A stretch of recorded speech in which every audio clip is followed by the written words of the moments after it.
November is definitely a month for turning inward. And so I thought I would be inspired by painting by Odilon Redon. We've already done the blue profile. This is not as striking, but I like it better. It's more, okay, I'm trying to figure out which side. I really prefer this. As kids in school, we used to call this la pagina bella e la pagina brutta. The beautiful page and the ugly page. And we always were happy where we could use the pagina bella, the beautiful page. So I'm going to use the pagina bella. And imagine that this portrait within an oval is the representation of a moment of thought, humanity. It doesn't have to be me. I'm not into self-portraits, but everything that's human in a way, it's related to us, right? So the tricky thing here is the hand. I start with the wrist, this and this. Again, I'm just following. And I see that the base of the thumb is about here.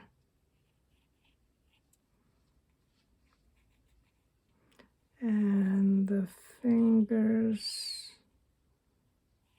are similar length. This is a fun time of year to paint because there's lots of leaves outside and lots of noise, and it sounds like somebody's here, but it's the squirrels. Okay, so I made this too wide, no problem. Hands are hard, aren't they? They don't have to be super detailed. We recognize them as hands pretty fast. Even if you don't put enough fingers, you would still recognize this as a hand. All right, so the idea here, and the reason I like this, is that the hand is, these fingers are at the mouth. There's a sense that this person is closing their mouth, as in silencing themselves. It's a gender-neutral person. Could be a man, could be a woman.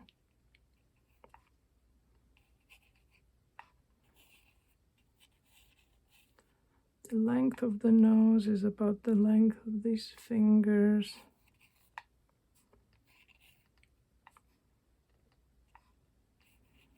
There are thoughtful eyes looking down, which makes them easier to draw. It's a little bit turned this way.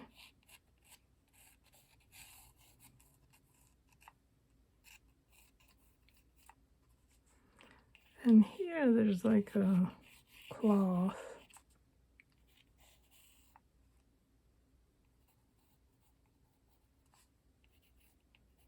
Eyes are looking down.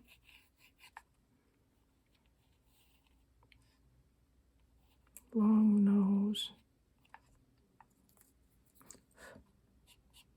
I don't know why I wanted to indicate the nails there.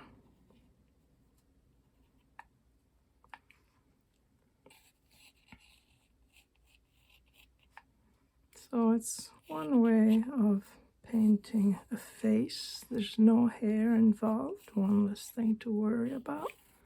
This background is rather vague. I thought the hand was going to be too big. In fact, it looks a little bit on the small side, but all I can do is make it longer here. I know you're not supposed to use these. These very damaging erasers, but it's hard not to when you have it right here. Okay, I'm back. I was afraid it didn't. Sometimes if you get a notification, which I don't know how to silence completely, if you get a notification on, say, Instagram,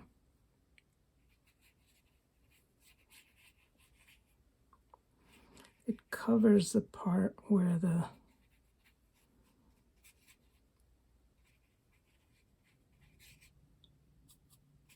I'm using a lot of water here.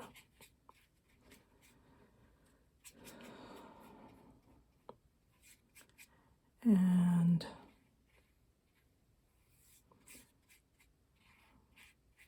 in the original, there's a lot of brown because he has a bigger canvas than I have here, and I do want to make sure I have that color for outside. So he uses more of a blue-green. This is more like a green-green, which is what I prefer. I'm not crazy about blue-greens, like teals. Not for me. Thank you. My sister's crazy about like a nice bluish teal. I'm not. All right, still with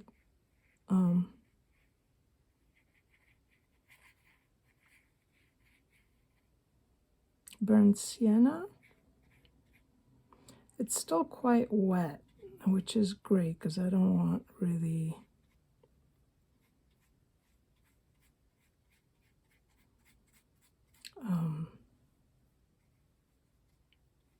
sharp edges. This is a umber mix.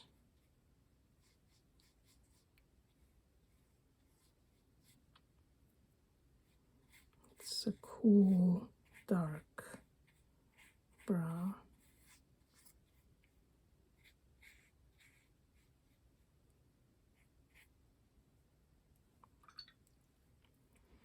And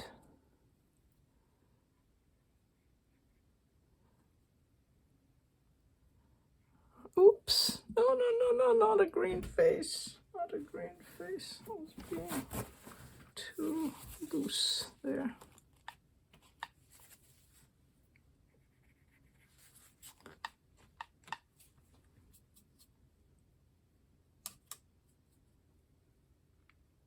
I just want to put a little bit of that dark brown here.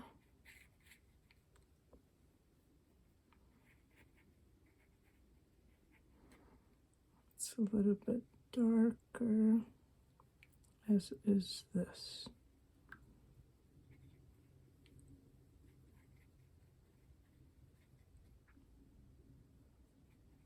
See how it's drying?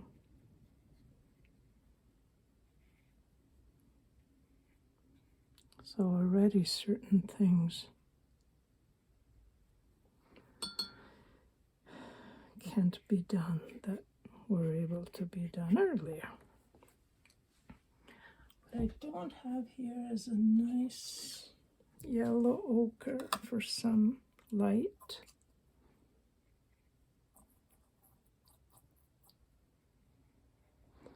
That I will put towards the center of the face and the hand because they are what's closest to us, the viewer.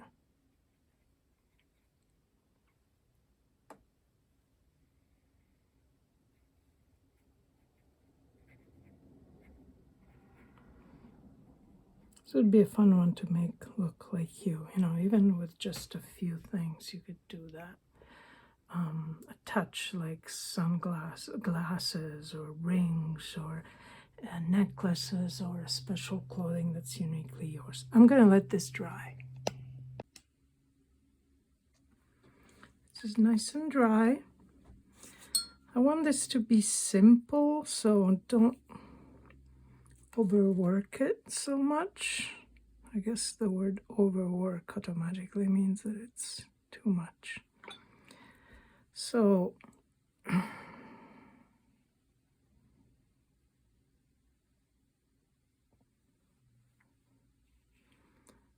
like many, I'm scared of doing faces, and yet, like all things, you gotta do it if you want to learn how to do it better.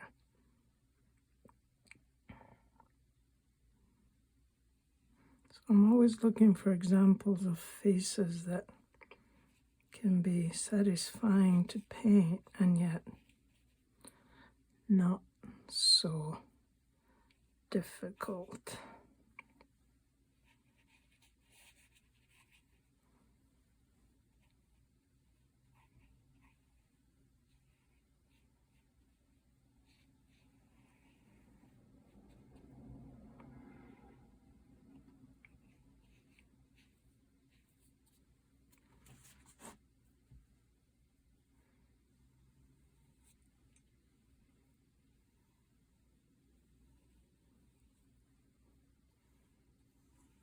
It's very fun to soften the edges. See what I'm doing? I put paint and then I add just water so that the paint doesn't dry in a very hard edge.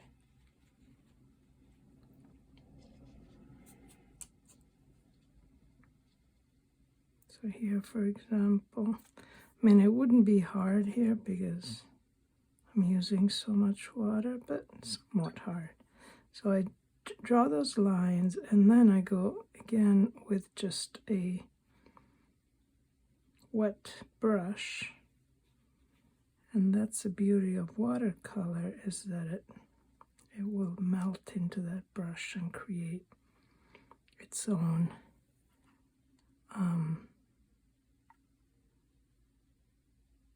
gradation, see? You don't have to mix a lot of white or other colors into it because it's the water that's going to create the gradation.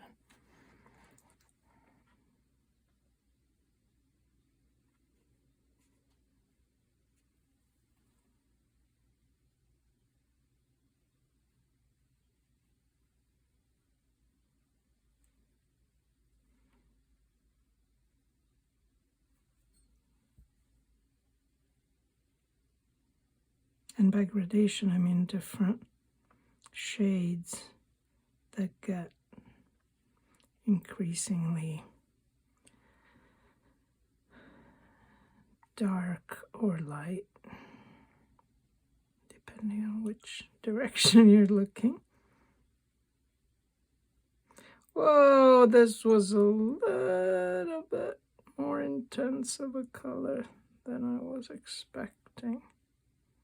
So I go in with a thirsty brush, which is a brush that's barely wet.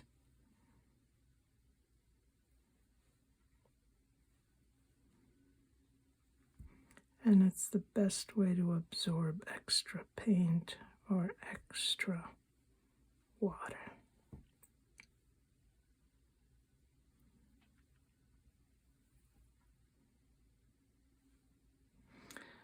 Here I have to be careful to be using very little water, mostly neat paint.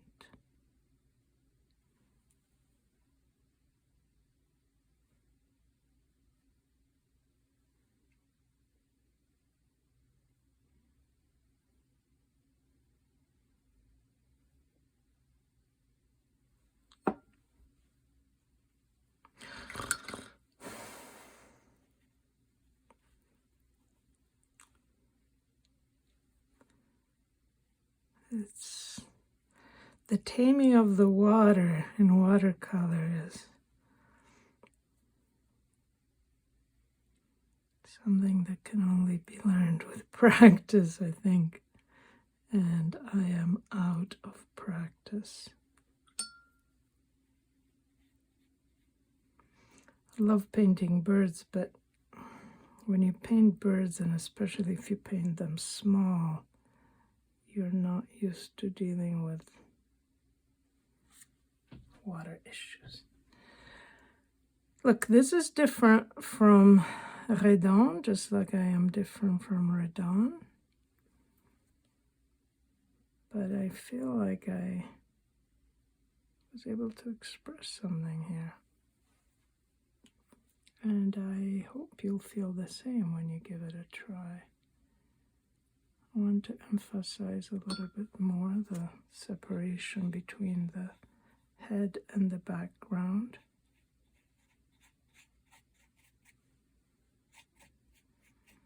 And I will actually let this be for a bit and then come back, not right away, because in any case I have to go teach.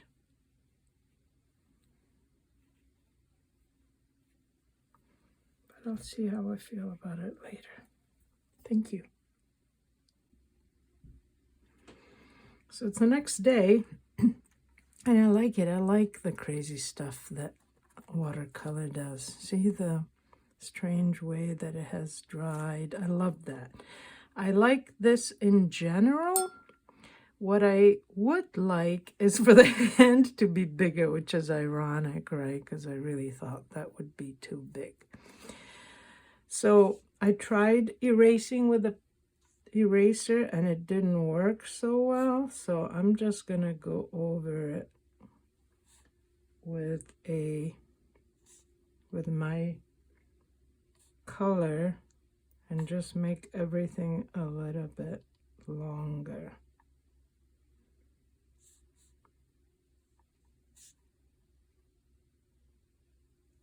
Because that hand is as important as anything else. So maybe just be more careful than when you draw is the takeaway here. On the other hand, I think with watercolor, yeah, they say to plan, but there's so much about watercolor that happens while you're painting, which is one of the reasons why it's considered a difficult medium and why so many people fall in love with it, because it's unpredictable and charming and a true partner. So so an important part of learning to watercolor is learning to troubleshoot.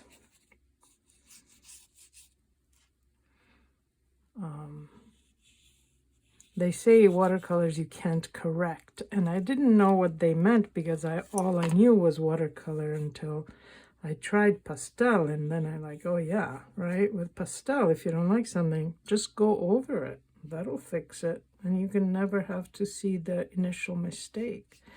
With watercolor, things stick.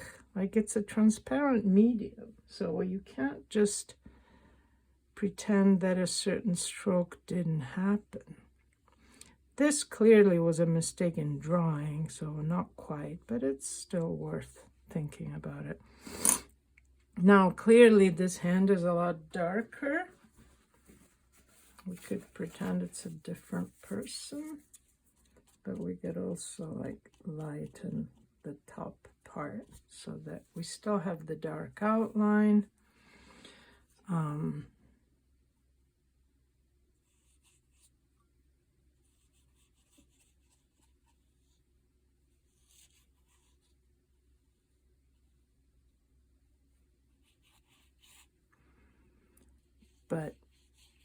And that covers the pencil marks, but then